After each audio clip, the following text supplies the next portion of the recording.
हमारे साथ यहाँ मौजूद हैं श्रद्धा, जो अब हमारे बीच नहीं है, उसकी माताजी, उसके मामा जी।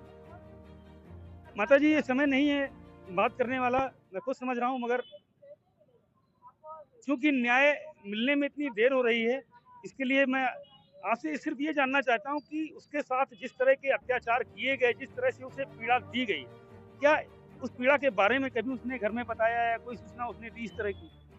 भैया माँ होते हुए उसने हमको बहुत सारी बातें नहीं बताती थी, माँ परेशान हूँ। अगर कुछ बताती थी उस बात को घुमा देती थी, माँ तुम चिंता न करो, मैं सब बहनें ठीक हैं।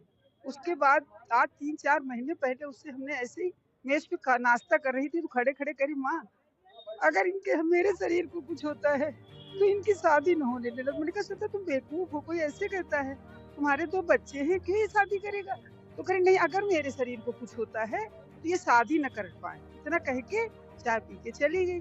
फिर अगर बताती भी कुछ थी तो अब उसके घर तक बात न पहुँचे, ऐसा उसकी अंतर आत्मा कहती थी कि मेरी बात यहाँ सुन लो सब लोग, कोई घर में न बताओ, मेरे ससुराल में न बताना कुछ। और क्या बताएँ, मेरी तो फूल जैसी बेटी चली गई, हम क्या किससे कुछ कहें बताइए आप? हँसती-खेलती हमारी बिटिया सब बेटियों से अच्छी थी, चाहे जहाँ जाए भैया। 2 बहनें तो हैं ठीक, नीतू, निधि, लेकिन श्रद्धा चाहे जहाँ खड़ी हो जाए, वो हर माहौल में तहलका मचा देती थी अपनी खुशी का। मैं तो माँ हूँ, जितना मैं जानती हूँ, उतना कोई नहीं जानता उसको। हँसती रहती थी, हँसती रहती थी।